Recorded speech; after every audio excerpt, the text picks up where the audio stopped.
జామున 3 గంటలకు ఫోన్ వచ్చింది. ఫోన్ అతను చేశారు. ఫోన్ చేసే కానీ ఏమైంది సార్ అనుకున్నట్టే, మీ జయంతికి బాగలేదు, చాలా సీరియస్గా ఉంది, వాళ్ళ అమ్మ నాన్న సెల్ ఎత్తట్లేదు, మీ దగ్గరికి మేము తెస్తాము అనుకొని అన్నారు. అయితే సరే సార్ తెచ్చండి, మా దగ్గరకు ఉంచి మా ఆయనకేమో బండి వేసి వాళ్ళ ఆచు ఎక్కడ ఉందో మాకు తెలిసింది కదా, వాళ్ళ దగ్గర మేము పంపిస్తామనేసరికి 9:30కి వాళ్ళు ఫోన్ ఎత్తగానేమో ఇలాగ మీ పాపకి చాలా సీరియస్గా ఉంది, మీరు రండి, చాలా సీరియస్గా ఉంది, మీరు రండి అనేసరికి ఏమో వాళ్ళు వెక్సల్ బండితో వచ్చారు. వెక్సల్ బండితో వచ్చేసరికి ఈ పాప అనమాట కారులోనేమో బ్లడ్ కప్పుకొని, మళ్ళీ ఏమో కళ్ళు గట్ట తిప్పేసి బ్లడ్ కప్పుకొని కారులో కాలు చేతులు గట్ట వంకగా అయిపోయి చనిపోయింది.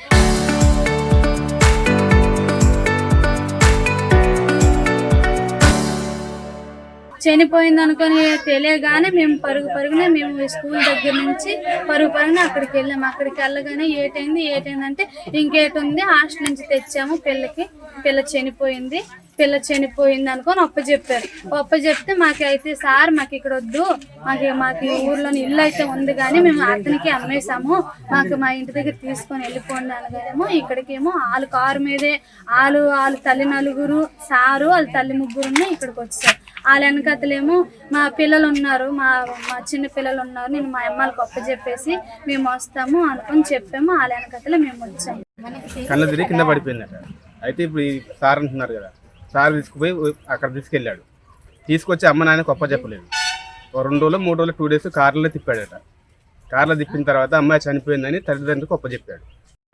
ఎస్కాట్లో వచ్చి నాన్నకి మా పనిలోకి తీసుకెళ్తాము, కూతురికి పంపించిన కదా అని సార్ చెప్పారు. అయితే మా అమ్మ నాన్న కూడా తీసుకెళ్ళాను సార్, పనిలోకి చేర్పించుకోండి అని చెప్పారు. పనికి వెళ్ళిన 1 వారం 4 రోజులు పని చేశాను.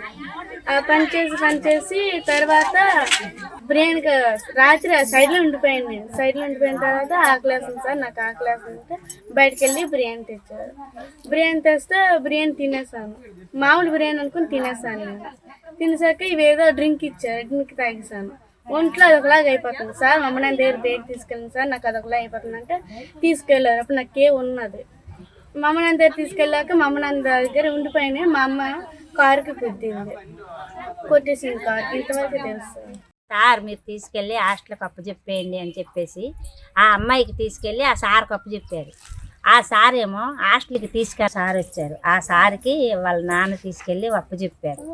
అతనేమో హాస్టల్కి తీసుకెళ్ళలేదు, కార్లో వేసుకొని 2 రోజులు తిప్పారు. ఆ తర్వాత మీ అమ్మాయి చనిపోయింది అనుకొని తీసుకెళ్ళి ఇక్కడికి పట్టుకొని వచ్చారు. 2 రోజుల దాకా జీవితం మొత్తం పాడు చేశారు. వాళ్ళకి అమ్మకి తుక్కు కొట్టారంట, గుండెలు మొత్తం పగులు కొట్టేశారు, రక్తం వస్తుంది. కానీ న్యాయం ఎప్పుడు తీస్తారు సార్ మాకు? ఎందుకు బతకాలి, దేనికి బతకాలి, అసలు బతకనీయకూడదు అసలు భూమి మీద. జీవితం పాడు చేస్తారు, జీవితం పిల్లలు మొత్తం అట్లా పాడు చేస్తారు, ఇంకా జీవితం మొత్తం పట్టిన పోతుంది. తల్లి పేగు ఎట్టుంటది, జీవితం మొత్తం అదే జీవితం. తెలియదు మాకన్నమాట. ఇప్పుడు కూడా ఉంది నా కోపం, దొరకాలి నా కొడుకు. చెప్పు తీసుకోవట్లేదు, చెప్పు కాదు, కారు తిట్టోళ్ళ తగలబెట్టాడు, అందరు దోసేసాడికి. ఆయన మీకు ఎలా తెలుసమ్మా? ఆడ ఎస్కోట్లోనే చాలా మంది ఆడపిల్లలు తిప్పుతున్నాడు. మేమే కాదు, చాలా మంది లోకంలో ఎంతమంది. 4 బ్యాగులు, కట్టాయిలు, ప్యాంట్లు, లంగాలు, నైటీలు అవన్నీ ఉన్నాయంటే మరి ఆడపిల్లలు మోసం చేయకపోతే అలాంటి కార్లు ఎందుకు ఉంటాయి చెప్పు? ఆయన పేరేం పేరు? ఆడి పేరు వెంకటరావు సార్. ఆడి ఎస్కోట, పునిగిరి తోవ, ఆడ ఇల్లు తెలుసు, ఆడ వాకి తెలుసు, ఆడు మొత్తం అన్ని తెలుసు. ఆడల్టోడని తెలిసి పిల్లల నాటితో ఎందుకు మీరు పంపించారు? మేము పంపించలేదు, ఆడ వచ్చి తీసుకెళ్తాడు. ఇప్పుడు మా అన్నయ్య కూతురు అలా తీసుకెళ్లారో మా పిల్లలు కూడా అలాగే తీసుకెళ్లిపోతాడు. మాకేం తెలుసు, ఏదో కొనేసి పెడతాడు కదా మేము పంపిస్తాం. ఎంత నమ్మారు అతనికి, ఫ్యామిలీ అంతా నమ్మిన తర్వాత వాళ్ళు మోసం చేస్తారని తెలియదు కదా. ఇల్లు కొంటాం, ఇల్లు గట్ట కట్టించారు, చిన్నప్పటి నుంచి స్కూల్లో అంటే చదివించారు, పట్టుకెళ్తాం, మేము తీసుకెళ్ళి హాస్టల్లో పెడతాము, చదివిస్తామని తీసుకుపోయి కార్లో అంటే తిప్పి ఏదో ఏం జరిగిందో అతనికి తెలియదు అన్నది. అది మన కలర్ చూడకుండా చెప్పకూడదు.